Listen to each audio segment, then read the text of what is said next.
Here we are. We're live. What's up, everybody? Welcome back to the Geeks and Company in another episode of the Geek Boutique Podcast, where this week we talk everything Doctor Who.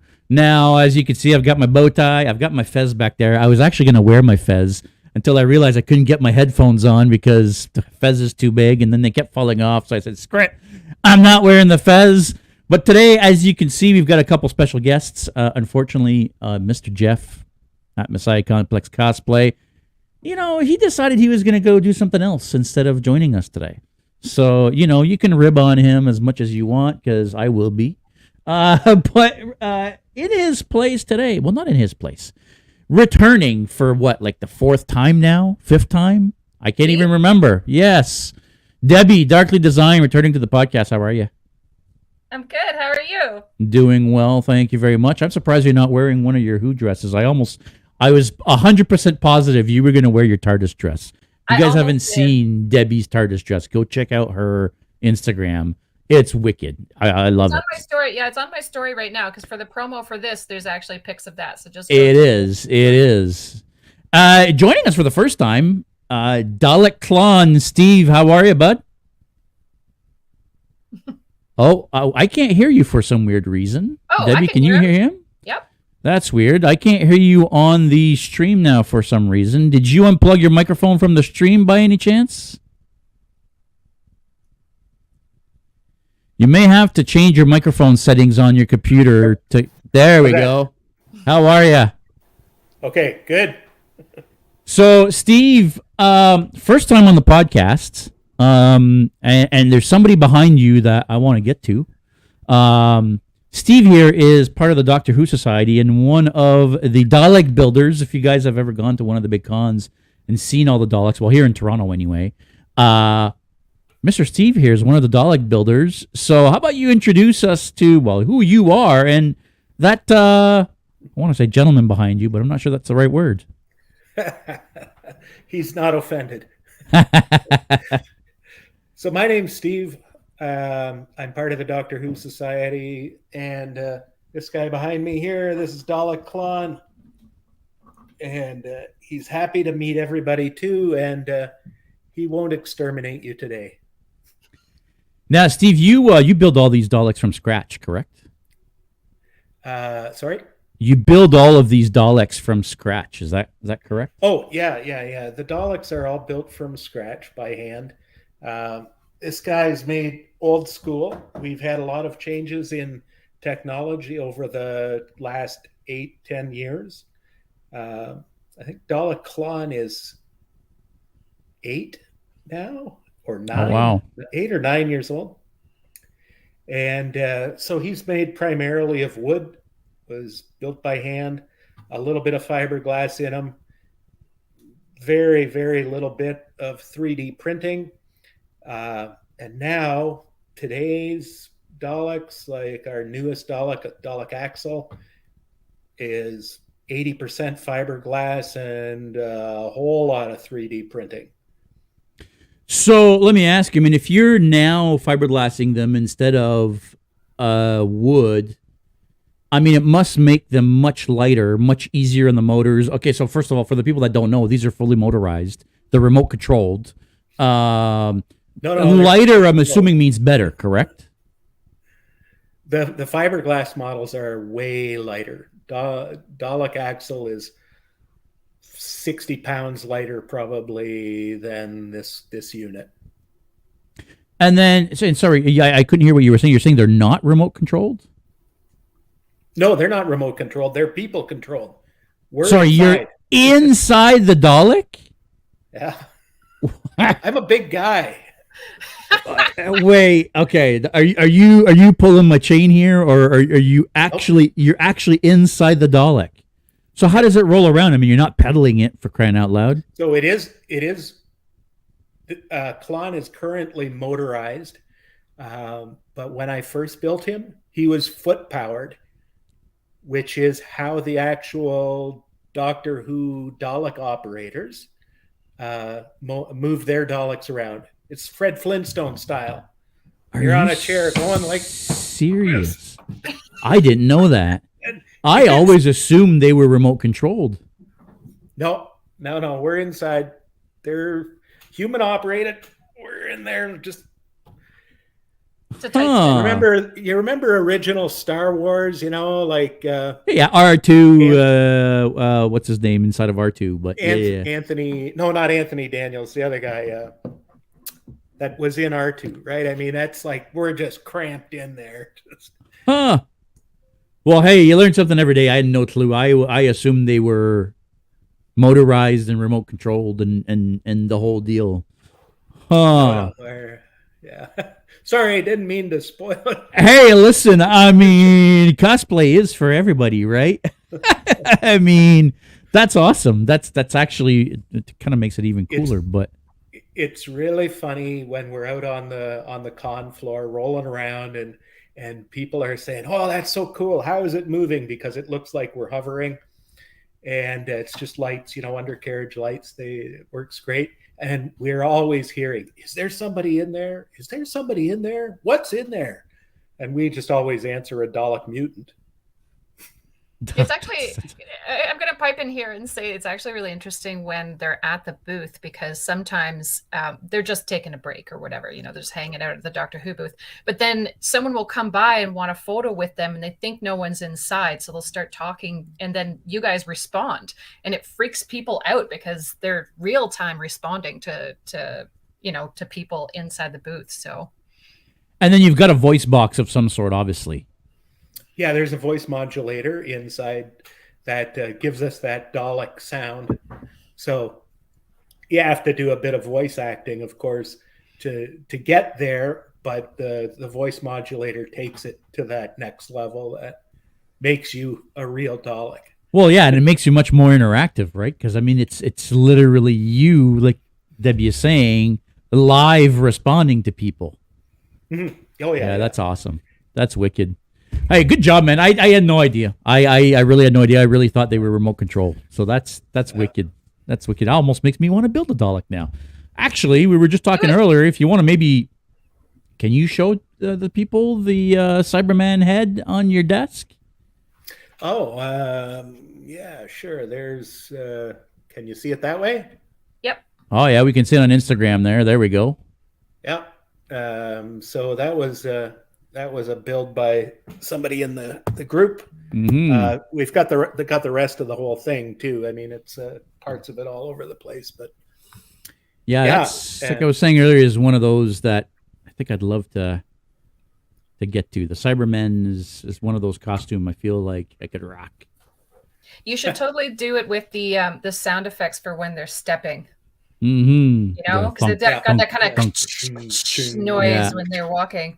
That'd be really cool. Yeah. Everyone would hear you coming, and you wouldn't have to worry about handlers because people will just get out of your way. Well, you would hope so. I mean, We would hope. It's not always the case, but yeah. Well, listen, welcome to the show. Hopefully we have you back again sometime. I'm sure this won't be the only Doctor Who. We've been talking about doing a Doctor Who episode since the first episode. Yeah. Seriously. So finally getting to chat some Who. Why don't we start with, I think, the logical starting point. Who is your favorite Doctor? Steve, do you want to go first? Or do you it's want me to go loaded first? question. It is very much a loaded question. Go ahead. I would split. I honestly would split them into two eras. I would have to say my favorite classic Doctor was Tom Baker, number 4. I mean, that's the guy I grew up with primarily watching. That was my sort of introduction to Doctor Who. And I would say classic or modern Who. That's a tough one. I really do like David Tennant. I think 10 is probably my favorite, though I did really like Capaldi as well. Mm-hmm. Interesting. So it's funny that with this question, because usually when people say who's your favorite Doctor, I always try to divert the question to what's your top 3, because everyone's got a classic Who and a new Who favorite usually if they've watched both. But then chucking a third one in there is usually like, okay, who's your third? So if I had to give, I'm going to give you top 3. So it's sort of the same. Top 2 are my first one is Tom Baker. I grew up with him. He's the Scarf Doctor. He scared the crap out of me, but I love him. You never forget that. Number 2 would be David Tennant. I mean, he just is such an amazing actor and he did the character so well. But I really liked Christopher Eccleston. He brought New Who back. And it was sort of, it's sort of sad that he only had one season because I think he could have done so much with it.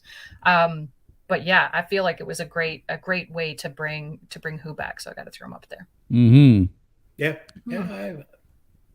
I kind of agree and disagree as always. I agree that it's hard to talk about Who without separating old Who and new Who. For the people that are watching, actually, whether they be on Instagram or here on YouTube, if you don't know, Doctor Who ran for... Still running. I want to say, how long did it run in its first run? It ran from 63 to 80, I want to say 89? I'm trying to remember when, hang on. I did set It ran something like from 63 to 89, and then it was canceled, and then brought back in 2005. No, hang on. Before you go that far, there was a movie in there. So that doesn't count. It does though. An American-made Doctor Who movie does not count. Yeah, I'm not a big fan of the Eighth Doctor, and yeah, but you can't not talk about it. Okay, fair enough. They did a made-for-TV movie in 93, 96? 96. Which, yeah. Okay, come on. I mean, I love it. I loved that his outfit was very, very sort of Victorian. I love that aspect, and I just think it's hilarious that Eric Roberts was the Master. I'm going to fully admit, I had forgotten about that. Yeah, I had forgotten about that. Mm-hmm. Totally. So, I mean, there's a place for it. Is it my favorite thing of Doctor Who? No, but I love talking about it because there's a lot of people who just haven't seen it, and it's just another thing that is Who that you can watch. Mm-hmm. Yeah. All that said, for me, it's tough because my favorite Doctor tends to be the current Doctor. I always have this thing where I might as well talk about it now because we're going to get to it very shortly. And maybe that should be our next thing. The Doctor dies, regenerates into a new Doctor, and then they change the actor or now actress. Every time the Doctor regenerates, I get mad and I'm like, why are you getting into my favorite Doctor? And I say, screw this, I'm not watching anymore. And then I don't watch it for 2 or 3 years. And then I finally watch an episode of the current Doctor. I'm like, oh, this is pretty good. And then I go back and watch the whole run, and then that person is my favorite Doctor again. So I'm at that point now with Jodie Whittaker where I have not watched an episode with her yet. So my favorite Doctor at this point is still probably Peter Capaldi. Okay. Now, I will put an asterisk next to David Tennant's name because he kind of redefined, for me, what it meant to be the Doctor. Okay. David Tennant came in with a very different perspective of I feel like he came in with a very different perspective and portrayal that we had never seen before. To me, that was very fresh. Especially after Eccleston, who I didn't really like as the Doctor at all.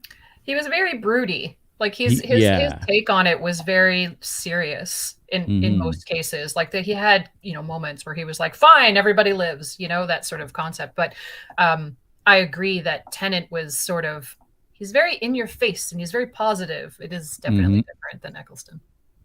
Yeah, a very, very, very, very different character. Moving on from that, I think the next logical question needs to be, do you have a favorite episode or storyline? I mean, Doctor Who has now spanned probably like 50 years or so, if not more. You must have a storyline that's stuck, or a story specifically that's stuck with you throughout these years, because I know I do. I'm going to start off here because all I have to do is point, wrong way, to this lady right here. There you go. Who's freaked out many a person at a con as soon as they see it, if you've seen the Girl in the Fireplace episode. So that's set. Of course, my brain's not going to remember all of this, but there's some villains that are sort of robots that are dressed up as if they're from the 16th century in big gowns and stuff. And for me, that was an instant appeal. But they were freaky. They were super freaky. Yes, they were. Yeah, so they were very good. Really good, and only in 2 episodes. And that was enough to establish this character as a villain that will scare people when I go to cons. I can't even wear the costume anymore because I've worn the crap out of it. Oh, sorry for you Instagram people. There it is. There she is, right there. That's her head. You know, as cheesy as Doctor Who can be, and as cheesy as the effects can be, it still has some of the creepiest villains in all of TV, as far as I'm concerned. And they're not CG. This is real effects, practical right? effects. Practical effects, which I hugely appreciate that they've tried to stay with that as much as possible, at least for the design of their villain characters. You know, like if you do CG everywhere else, you know, you've got a giant galaxy thing happening, whatever, that's fine. But like for the actual villains, like these are all practical effects. And they're very effective. But I have to point out that that's not the only one. So there's that one which really sticks with me, and then the other one would be I want to say the Lonely Child. Is it called The Lonely Child? Steve, maybe you can correct me here. Yeah. I think so. That's a Christopher. I know which one you're talking about. Yeah. So it's a Christopher Eccleston episode, and it's about the child with the gas mask. If you know, you know.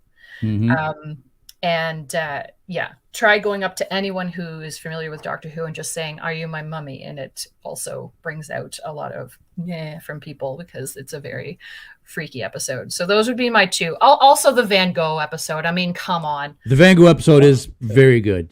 It is so very good.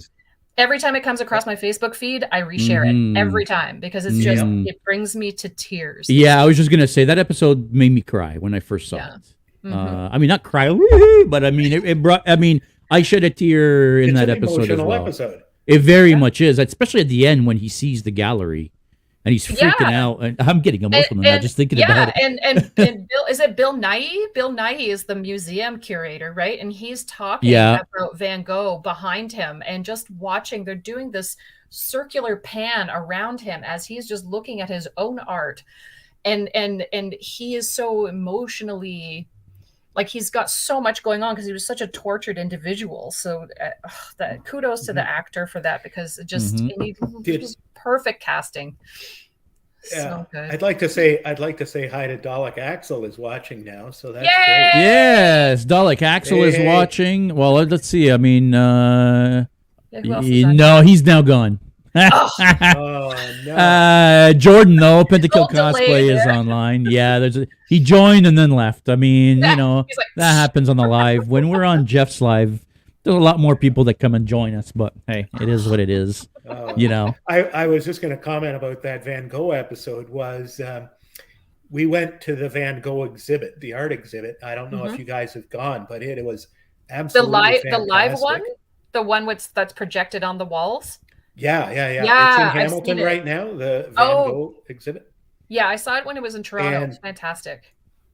It was just amazing. And of course we had to watch that episode. Yeah. And it was just like, you know, you just get all emotional even while you're at the exhibit because you have that going through your head. It's totally amazing. Totally amazing. You have to go see it. What about you, JS? What's your I also have a couple. For one, the library. Oh, it introduced us. Donna has left the library. That one? No, the library. Oh, is that the one? Yes, it is the one. Yeah. This is the one where we get introduced to River. Yes. Where David Tennant's doctor, number 10, meets his wife. Who he hasn't married yet because, for those who don't know, Wibbly-wobbly. they work in different times, right? They are in reverse time. So as one's getting older, the other one's getting. Actually, in our timeline, River's not even born yet. She doesn't get born till Capaldi era, I think. Doesn't she? She's born in Capaldi era. Anyway, regardless, that introduced us to a character that I think is the best side character to come out of Doctor Who. Probably ever since K9. Oh God, K9. I really liked River. So that episode meant a lot to me just because that's where you get to meet her for the first time. The Day of the Doctor. The Day of the Doctor. Oh, the special. That was the special. Yes. Right? Yeah. The special where we get introduced to the War Doctor, where David Tennant and Matt Smith and the War Doctor team up. And then at the end, you also see Tom Baker as the curator. Yeah. Keeping an eye on Gallifrey. He's the one watching over Gallifrey. So even though they don't actually say that he's the Doctor, they quite evidently are making him the Doctor. It is him. And you also get to see 12. You can see Peter Capaldi in passing. You know, when you see all... when they show all the Doctors together. Yeah, so they introduce Capaldi there. Look who's joined. Mr. Jeff has joined, so he's too busy for us. Nah, I don't know. We'll see. We'll see. Jeff, if you want to come on, join us on the broadcast here on StreamYard, and otherwise, unless he's just like killing time somewhere, and we're just like, that's possible too. That's possible too. Yeah. So we've got some questions here, or actually, that's more of a comment. Jordan Pentakill Cosplay saying, "Yeah, I'm just here listening. I've seen a handful of episodes of Doctor Who." Are mostly just listening in and learning for me tonight. Well, that's okay. It's not for everybody. And actually, Jennifer's then asking, for someone who's never seen an episode, do I have to start at season 1, episode 1? No, you don't. Absolutely not. Technically, you could start at the beginning of any run of any Doctor. That's the kind of the way I see it. The whole point of regenerating the Doctor into an actor is you're soft rebooting the series every time. So you can kind of get in pretty much at the first episode of any run, which is typically every 2 or 3 years. Although actually maybe more 4 these last few years. Tennant was there for 4. Matt Smith was there for 4. Capaldi was there for 3. This is why I wouldn't suggest start at each season. I would probably say if you want to get into it, don't bother with Classic Who unless you're a completist and you really just want to do it, but do it afterwards. So I would say start at the beginning of the 2005 reboot, because they explain a bunch of stuff at the beginning of that sort of gets the show going again. So if you have the time, I would start there. It starts to make sense. And then if you don't like a particular Doctor, like you were having issues with, you could just skip over Doctors. Skip it. Yeah. Yeah. That's the great thing about Doctor Who is that even when they bring back old villains, they always take the time to, at the very least, give you a bit of a backstory or explain what they are. Explain what they are, and you're not going to be totally lost. You can pretty much jump in at any point, really. And that's sort of the point of the companion when you think about it, because they were there to be the person that doesn't know, and to be the question person, to be like, I don't know what this is, and he'll be like, well, it's a villain or he'll be like, I've encountered these people or these aliens from I've known them for years and been battling since forever. So like he'll usually give backstory, but you're meant to follow along with the companion to understand what's going on, which is great. That was the same kind of thing they did with sidekicks back in the old school comic book days, right? They always had a young kid sidekick because he was meant to represent the reader, right? He's there to ask the questions that the reader wants to know. And the companions kind of play that same type of a role, which is actually a good segue because, in the Who's Your Favorite, I would love to know who your favorite companion is, because we've had a lot of companions over the years, from classic to new Who. Sorry, let me take a pause on that. Jeff is saying, I like the Weeping Angels. I want to get back to that because, yes, the Weeping Angels are one of the creepiest villains in Doctor Who. They freaked me out. There's a couple episodes where they're the villain of the episode, but you don't know until it's too late, and it's like, oh, fuck, it's them! It's funny because I should have pointed that out earlier. Don't Blink is such a good episode. Yes. That's the one where the Doctor is talking to the girls over the TV because he's in a different time, right? So smart. The way they shot that. That was genius. Like Easter eggs on VHS tapes. Who the heck thought? So good. That was a really, really good episode as well, I have to admit. Sorry. Companions. How about we start with Steve? Who's your favorite companion of them all? Oh God. Such a hard question. Yeah. That's a hard question. I mean, I'll put it this way. There hasn't been a companion I haven't liked. There are some I like less than others. Mm-hmm. As for a favorite, oh, I don't know. I always got a kick out of Nardal. Yeah. Him and his glass nipples and things like that. Do you remember Nardal? I don't. Who was he a companion with? He's the bald guy. He was with Capaldi. Oh, Nardal. Yes. You're right. He's technically, well, he's not. Is he technically a Cyberman? Because he's an android of some sort, is he not? He's like an android or / robot, and he's not 100% human. I know that. Yeah. Nardal was good. I'll admit he was pretty good. He was funny, but he wasn't there a whole lot. But Rose was definitely good. Yeah, I would say Rose was good. Yeah. Yeah. I see, Debbie. You're a Rose fan as well. I am, but I have to. So she is. Again, I'm going to choose one from Classic Who and then one from New Who. So Rose is like your everyday girl. Like, I just want to eat chips and, have fun, whatever. And then find out that she's got worth because she's able to help the Doctor, which I thought was a great story arc. But also I was just a big Sarah Jane Smith fan, right? And the fact that they brought her back. Yeah, but that show was really bad. It was. No. I mean, it was really bad. It's... What's the phrase you use? It is an object of the time or something. No, there's a phrase. Well, yeah, I know what you mean. Yeah, I forget what the quote is, but it's for sure.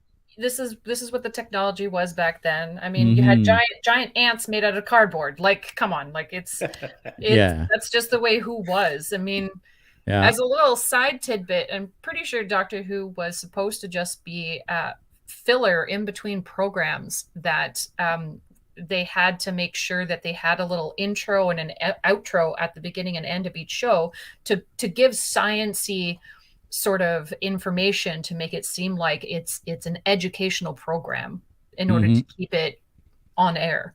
I'm sure that changed as soon as it became popular, but yeah, I mean, the budget was very low. So yeah. What about for New Who? Who's your favorite? It's still Rose. It's still Rose. Okay. It's still Rose. I mean, Fair I can enough. put in a little caveat and say, like, I really didn't like Clara, but everybody else was pretty okay with. I love Rory. Rory's great. Yeah. Rory's great. Yeah. I really liked Martha Jones. Okay, yeah. She was only there for, I think, a season and a half. But she came back. Like, there was a bunch where she came back. She did come back. Well, she came back in Torchwood.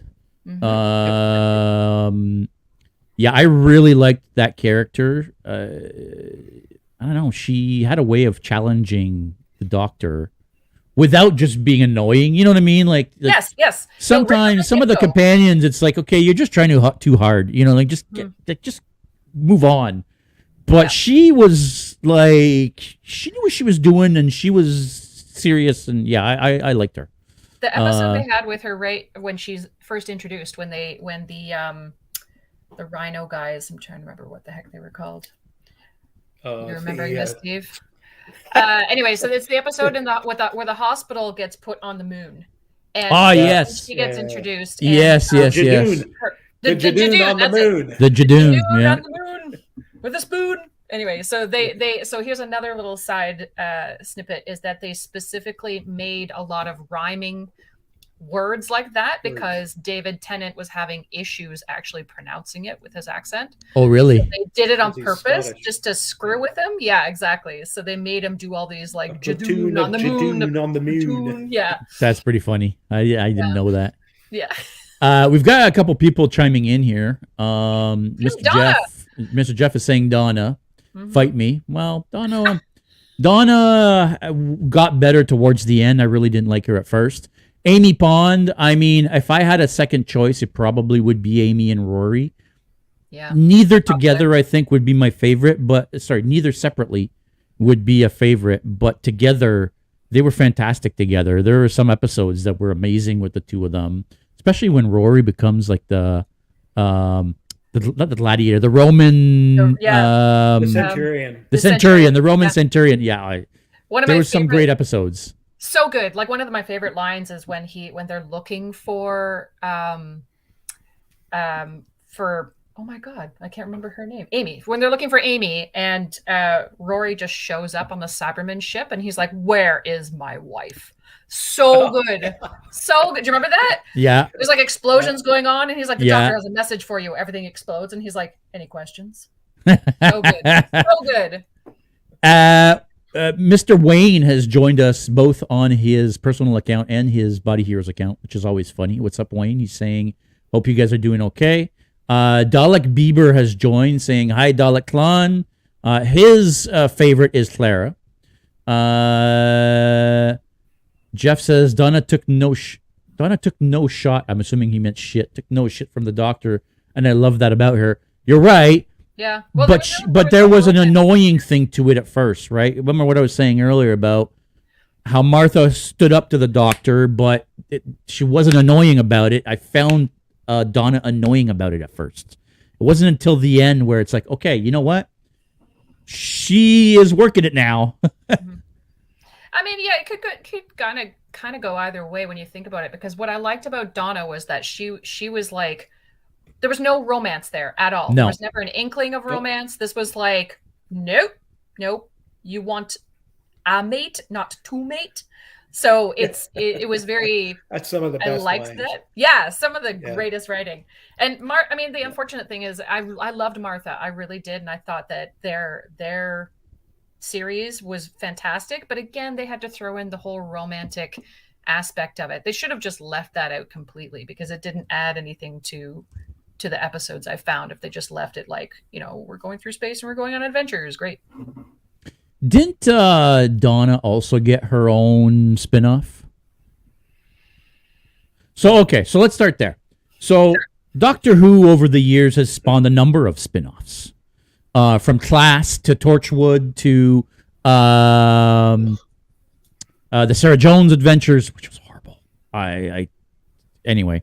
But wasn't there a Donna Noble spinoff as well? I don't think so. Not as far as I know. I must say I'm not really that familiar with. Yeah, I'm not either. But I mean, there could have been. They do a lot of that. The radio shows. Yeah. Fair enough. That could be what I'm thinking about. Maybe. Yeah. I know. Do they still do those? Yeah, well, I tried listening to one like the audio stories. Yeah. It's like audio. It's like an audio book, but it's not audio podcast. Like podcast, Doctor Who podcast. Mm-hmm. I know that exists. The Sarah, what was it? The Sarah Jones Chronicles, whatever that one was called. It was called the Sarah Jane Adventures. Oh my God! Yeah. So that one I felt was more geared towards kids. It wasn't quite an adult spinoff. Torchwood was very much an adult spinoff, and I loved it. But I loved Torchwood. Captain Jack Harkness. Yeah, I really speaking loved of companions, like. Oh well, he was never really a companion. He would probably say he was, but yes, I don't think he ever technically was. No, I mean for the longest time, he had his own time travel device, right? He had his watch to move through time. He didn't need the doctor, right? Mm. Yeah, I think the Jack, in my opinion, the Jack Harkness story is an untold story that we haven't yet maybe seen with the Doctor. And that Jack Harkness, because he's immortal or near to immortal, he's quite possibly a companion of the Doctor, of a future Doctor that we haven't seen yet.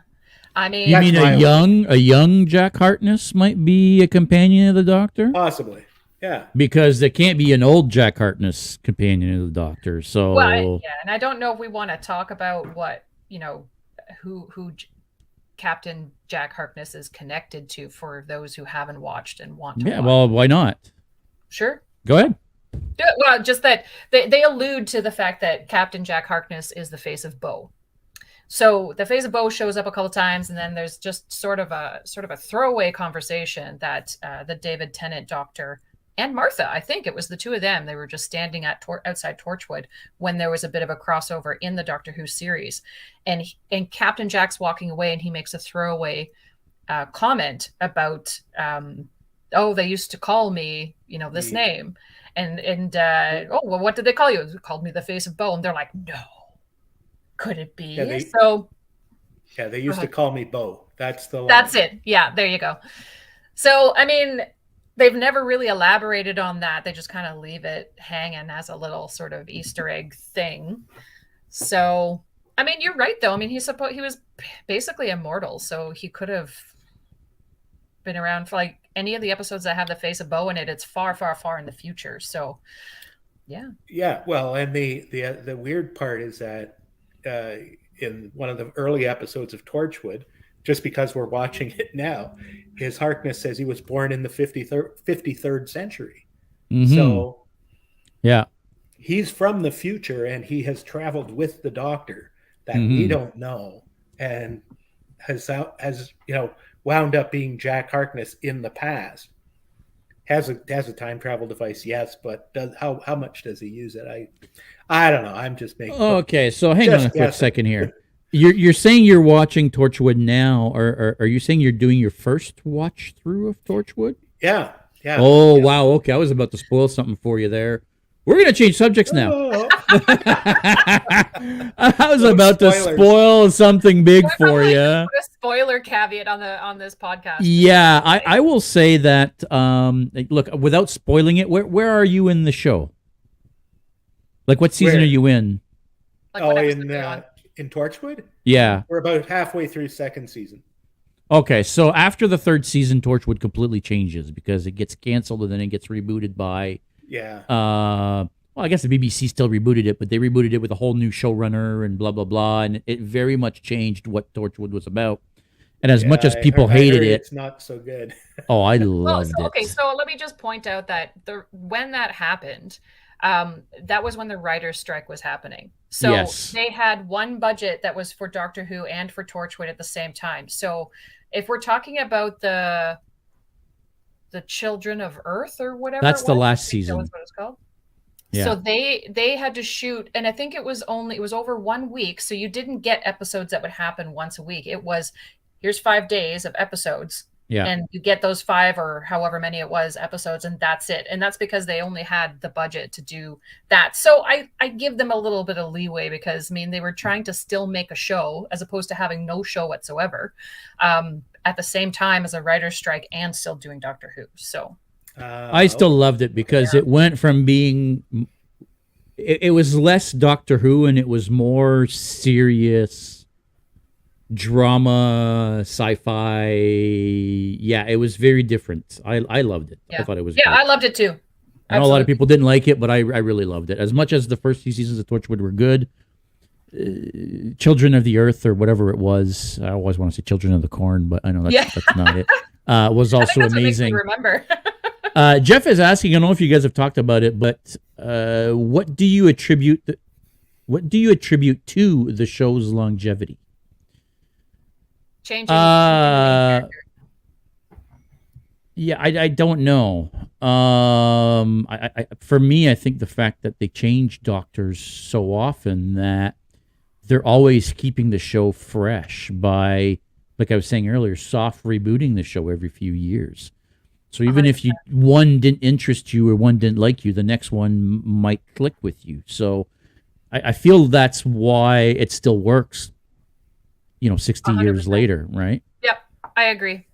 I mean, and we get asked that question sometimes, and I think it 100% is that. I mean, it's like starting a new show essentially with like a lot of familiar things that keep people going, but sort of making something fresh every time. Once it starts going stale, then I guess that's longest running sci-fi show, man. It's been going on since '63, so beats out Star Trek. I hate to tell you, and I'm also a big Star Trek fan. So, but yeah, I mean, there's reasons why that's been running since the '60s.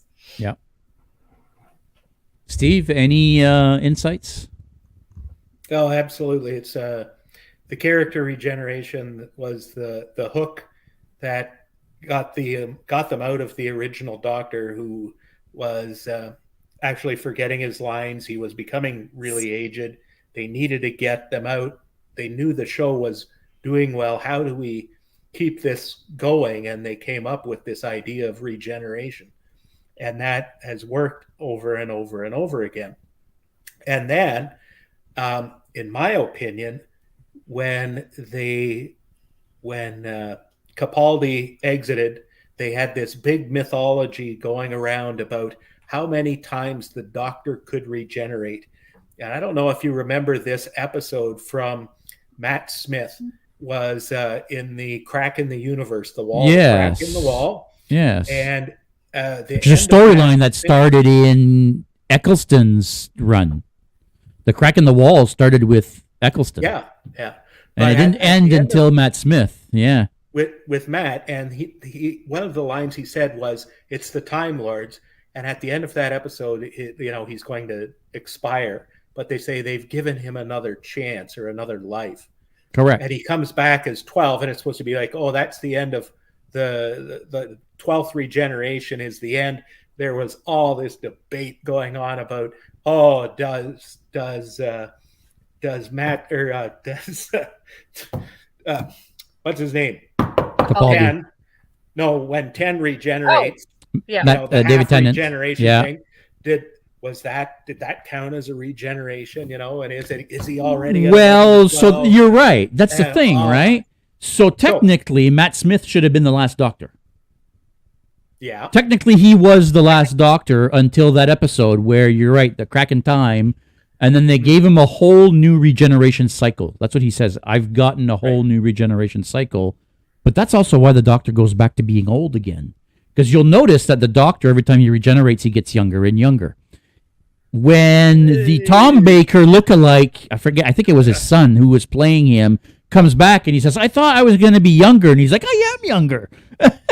But the whole point is the Doctor, I think, is supposed to get younger with every regeneration. But Matt Smith was 22 years old when he started on as a Doctor, right? Yeah, but I don't think I think that might just be a fan theory. Maybe. I don't think that's actually the reasoning. I think it was just like, if you think about the show being rebooted in 2005 and the types of fans that were watching, it was a very young crowd. So in order to keep the appeal, I think that's why they went younger. I don't think it had anything to do with the fact that every time he regenerates, he's a younger human. Yeah. Or younger. I totally agree. It was totally marketing towards getting the audience, the fan base. I mean, it was my kids that were at the time when in 2005 would have been, you're going to put me on the spot, in their young teen years or younger. And I went downstairs and they were watching this show, and I said, is that Doctor Who? And they said, yeah, we're watching Doctor Who. And I was like, what the heck? Because it was like the kind of the rebooted series. And I was like, it was actually a Tennant episode.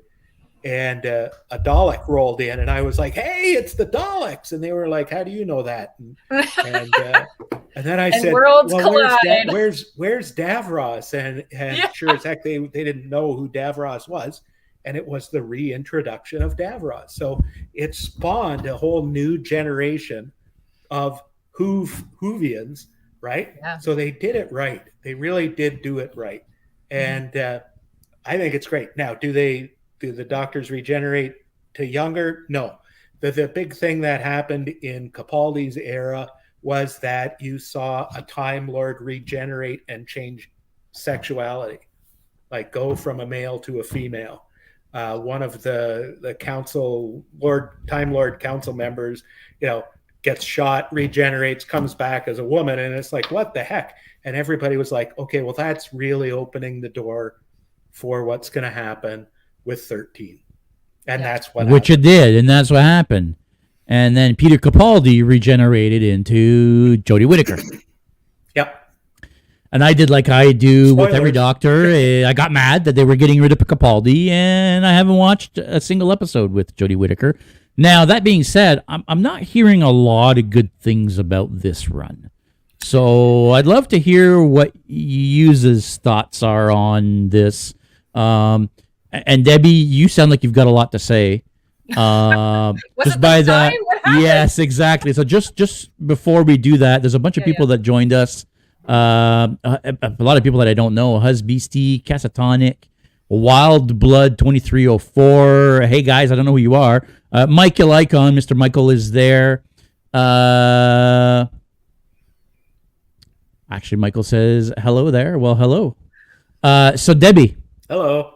Jodie Whittaker and the 13th Doctor. What are your thoughts? I mean, I think it's probably expected that as a woman, I'm like, woohoo, female doctor, yay. Uses. Jeff says uses. Yes, uses. He's judging you on your grammar. Uses? Utes? Did you Utes say uses? I did just say uses. Uses. Okay, so let me start by saying Plural use. I was already a Jodie Whittaker fan. So she's Okay, well, that done works. other stuff like she was in Broadchurch. She was with David Tennant. Yeah, with Tennant, exactly. Yeah. I'll be honest, I didn't actually like her character in Broadchurch because she's the grieving mother. So it was just a lot of like, explosions of emotion and just sad all the time. So I really had no idea how it was going to be spun, but I think she's great. I think if there's an issue, which I mean, the writing hasn't been great. And I think it's because the writing hasn't been great because she has had some great episodes. There's also been a lot of crap. So I think this isn't the era of David Tennant and Matt Smith and, a lot of those that just like nailed it every time and gave you fantastic villains. So it's hard to say. I mean, I think it needed to happen. I do think there's a lot of really great episodes, but I don't know. I'm kind of neither here nor there. It's weird that I say like 2005. It's not old Who, like meaning that kind of old Who. Like the beginning of the reboot was fantastic. I think the big difference with Jodie Whittaker is that when she came in, they also replaced Showrunner. Yeah. Chibnall came in then. Chibnall came in at that point. Chris Chibnall replacing Moffat. Russell. Oh, right. It was Moffat. Russell T. Davies and Stephen Moffat. Yeah. And do you think that has a lot to do with the way, or not the direction that the show has gone, but the reception that the show has been getting? Is maybe more the showrunner and the writing team, because they're all new, right? When they decided to reboot this version, they weren't just rebooting the Doctor. They literally got all new writers, all new staff. It was a completely new production, basically. Are they going to stay along when they reboot it again, or are they going to go? Oh, they're already gone. Are they? Gone. Yeah, Chibnall's gone. Russell T. Davies is coming back in as the showrunner. Wow. So we're heading back to the Tennant era. Tennant era, yeah. And so I think we'll see a different spin again on the show. Now, in my opinion, I think a lot of people harsh on Jodie and they give her a bad rap. But the pressure and the responsibility that was placed on her as an actress was huge. I mean, not only are you replacing a doctor, but now you're replacing the Doctor as a woman. Mm-hmm. And that itself was a monumental shift in the whole 60-year history of Doctor Who. And so, I think Jodie did great. As the Doctor, I do really like her as the Doctor. I think she has done a fantastic job of being able to bring to life those aspects that are what we consider our Doctor traits. They're always there. They're always in that underground, like that underlying, you find those key points of the Doctor. She did a great job of bringing that along and putting her own spin on it. The supporting cast aren't the strength of the companions that we had with other Doctors. And I'm not trying to harsh on them. I'm just, the writing wasn't that good. The episodes weren't that good. I have had a lot of friends who called the first season with Jodie Scooby-Doo in space. It was they have kind of gone more so the group of companions as opposed to one companion. They've done that a lot with Jodie, and I don't know if it works. I liked that it was different and that she kind of had her fam, because she calls them her fam. Which is great. It's a great concept, but it hasn't changed again, and I think it's time that it needs to change that way. I would have loved to have had her stay on, so I'm kind of curious what they'll do next. Because obviously, she did announce that this season is her last season, right? Right. Yeah, and it's a much stronger set of writing, and the episodes have been much better produced. I would say they're far more interesting and intense, and they're more like that classic, if you want to call the new classic Who. But you're saying Russell T Davies is back at the helm now. He will be with the new Doctor whenever. So it's still Chris Chibnall right now in this current season. Okay. Right. Well, I mean, we'll have to see what it brings. I mean, I will have to go back and watch her run, because that's just a cycle that I go through. I am eventually going to watch it. There's just so much to watch these days, right? There's so much content on TV, and there's so much to do, and I don't have time to watch everything, and this is one of those things where I've never even bothered to go back and watch. So yeah, I mean that's sort of why it's kind of hard to get people into Doctor Who too, because it's just such a monumental thing to start. So that's why I always give the advice of don't worry about old Who, just start with the new Who, and then just flip through what you like and the actor or actress that is playing the character, or find a storyline that you really like, and just kind of jump around. It's fine. What is it from the Doctor that you guys want to see in this next one? Because it's coming, right? Next season is going to be a new Doctor. It's such a tough call. I mean, it's funny because everyone says, okay, we've done a female Doctor. Now it's what did David Tennant say? He was like, I'm not Ginger. So like a ginger, I guess. But I keep thinking we need a. Well, wasn't 8 a ginger? Or was that 7? 8 is like the movie one, right? No, yeah. he was like blonde brunette. Brown. Yeah, there hasn't been a ginger. Okay, fair enough. So in a perfect world, let me say, I would love it if they went back and got Van Gogh and had him be the Doctor. Because how freaking crazy would that be to have Van Gogh as your Doctor? Like, it would be wild. Obviously, that's not going to happen. Yeah, that would mean a heavy rewrite of who the Doctor is, right? Especially those episodes where he does meet Van Gogh.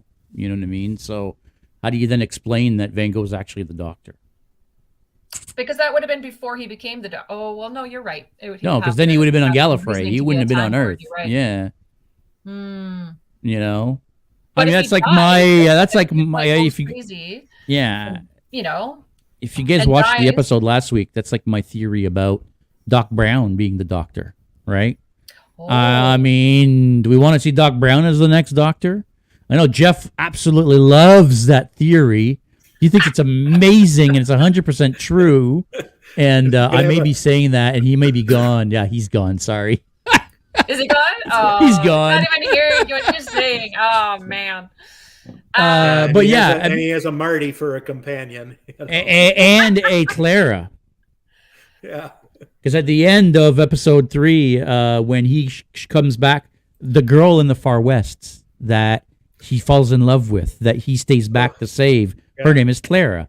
And at the end, when he's to turn the train into a time machine, his companion is now Clara. Yeah. Doc Brown, the Doctor. Yep. I don't know how I feel about that one.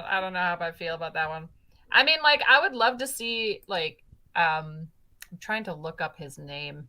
Like a black Doctor would be great. Like, I would love to see that. And there's so many great. They were hinting at that. Yes. There's been a lot of. Okay, so let me rephrase the question here. Other than what the Doctor is going to look like and have between their legs. Oh, sorry. What would you like in the next Doctor Who as far as the show itself. Let me put it that way. More of the same. Yeah, Fair enough. mean, it's so hard because you can't really go straying too far from the formula, right? Before it suddenly it's not Who anymore. I mean, it would be kind of funny to do a couple crossovers, like Star Trek Doctor Who runs into some people that maybe have like, an Enterprise ship or something that looks very similar. That would be kind of funky. I don't think it would ever happen, but that would be cool to be like, we are all spacemen. Like, this is crazy, right? So, I mean, it'd be kind of neat to do something like that. But, I mean, I always think the episodes where they do go back in time to an actual historic event. Those are always the good ones. Something that is more pertaining in our own timeline, or has that we have had influence in or have been influenced by. Those are always the kind of interesting episodes. Is how would this have played out if this would have happened? And they do a lot of that. They do that kind of stuff in Star Trek. That's a lot of fun. Those are always the good episodes. I mean, it's probably why we like Picard right now. Yeah, I mean, they're all living in the past right now. We actually, JS and I had a conversation about this earlier today about Trek. But I mean, I would, if we're talking going back, it would be kind of interesting to have them show up on Earth during COVID. Yeah. How would they deal with that? Like, yeah.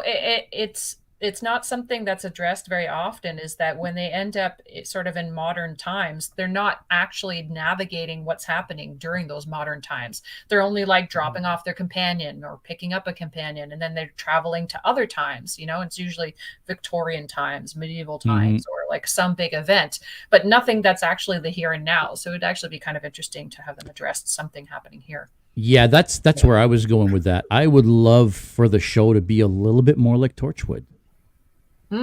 To have, so if we go back to, I think it was Matt Smith's second season, although not the whole season wasn't one story, there was reoccurring themes that ended up with the season ends with how the season starts, with the impossible astronaut.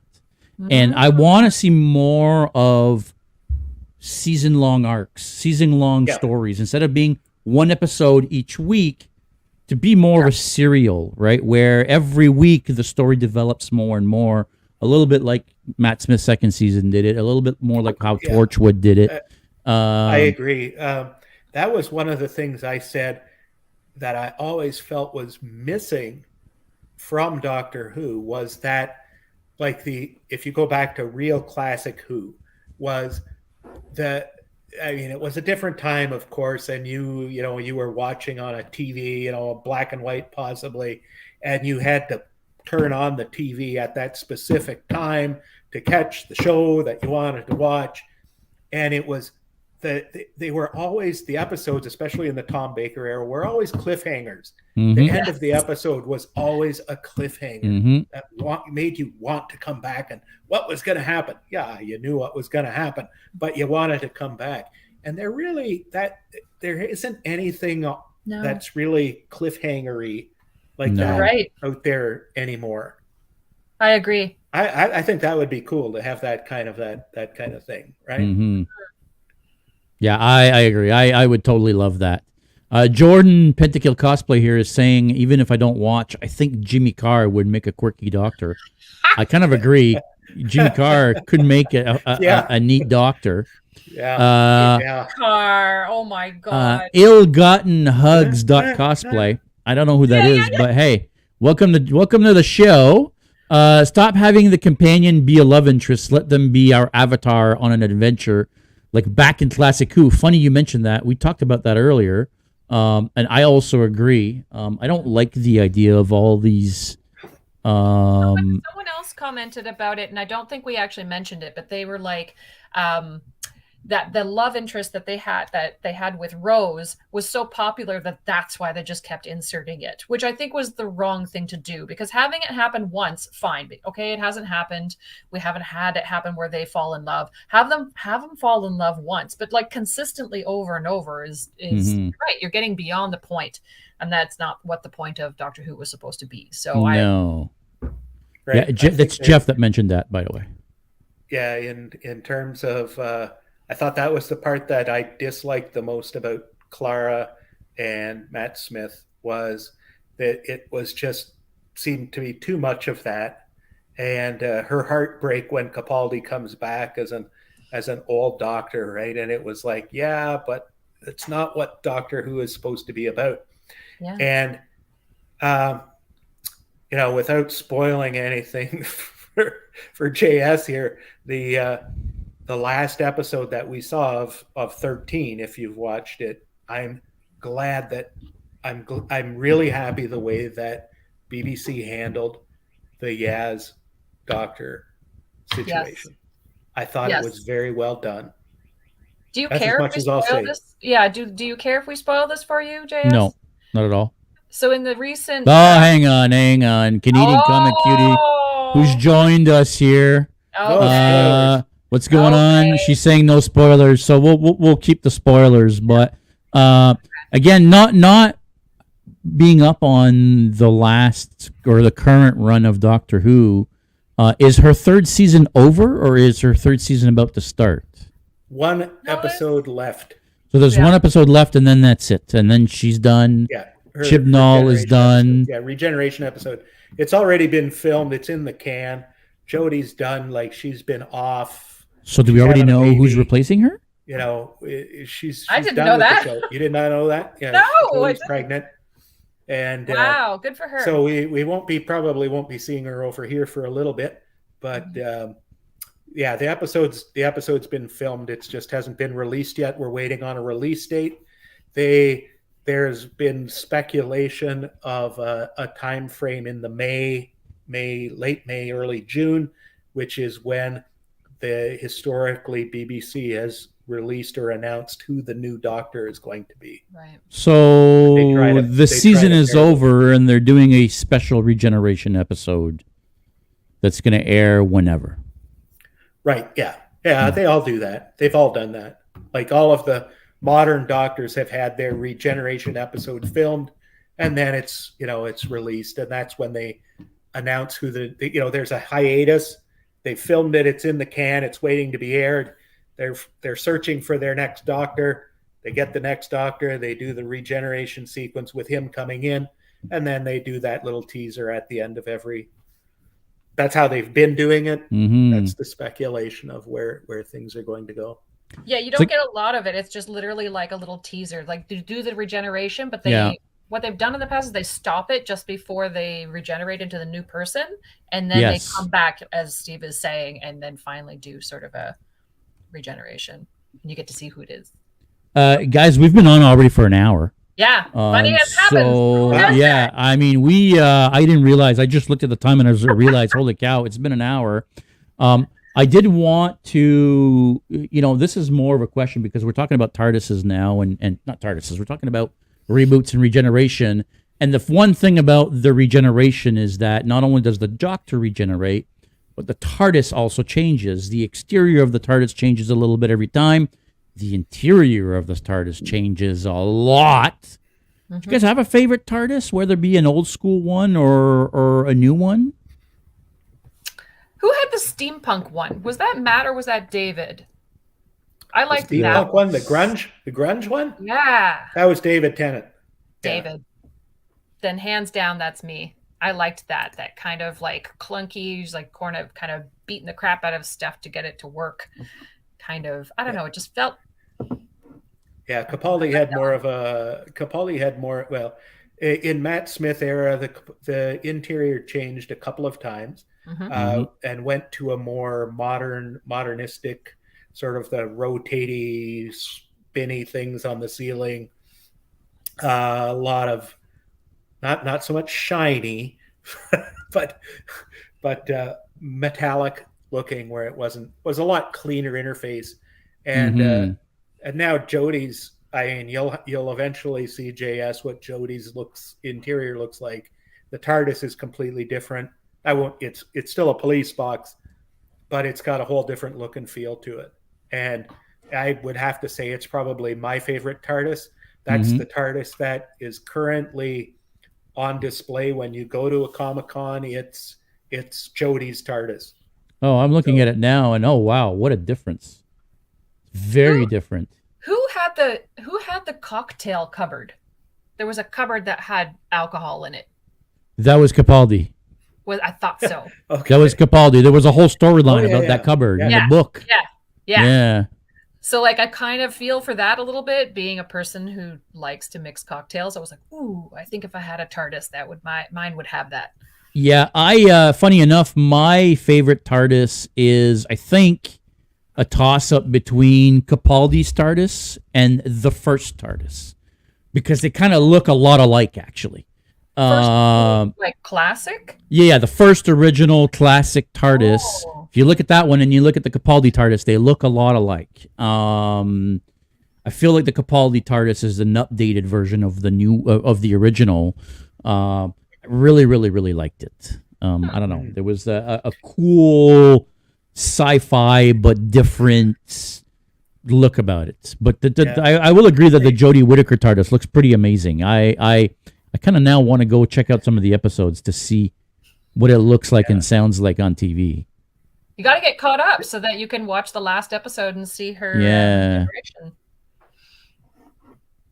Won't take that long. Yeah, that looks pretty cool. I don't know what's going on with like the finger things. Are they fingers? Like what's the deal with the fingers? They're big crystals, and you'll find out that she actually ends up her Sonic actually looks like bits of TARDIS.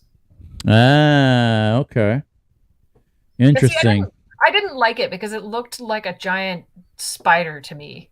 I wasn't a fan. Kind of does. Yeah. Kind of does, like spider legs. Yeah. All right. Well, hey, listen. I mean, we got to get off now. We've been on for quite some while. And actually, funny enough, we have Ben Eady that was on YouTube saying, "Hey, some of my favorite Toronto peeps, but we've missed him. Now he looks like he's gone." Oh no. Here, I'll show the message anyway, and that way, when he goes back and watches the episode, he can see it. Ben was on the podcast a couple of times. Do you know who Ben is, Steve? No, I don't think so. No, Debbie, you were on the episode with Ben, weren't you? I wasn't. Oh, you weren't. I know. No. Oh, I've lost you. I think you think that I've been on a lot more episodes than I have, because I've literally done. Oh, can you hear? Yeah, you're really choppy now for some weird reason. I can see on Instagram you're moving fluidly, but on the podcast you're chopping up. But yeah, I did hear. I think you're saying I think that you were in more episodes than you were in, and that's very possible. Because we've got again, for the people that don't know, we've got a group Star Trek chat on Instagram. So between the four of us, we chat almost every day on that group. Hey, I would join that. Hey, invite him. Yeah.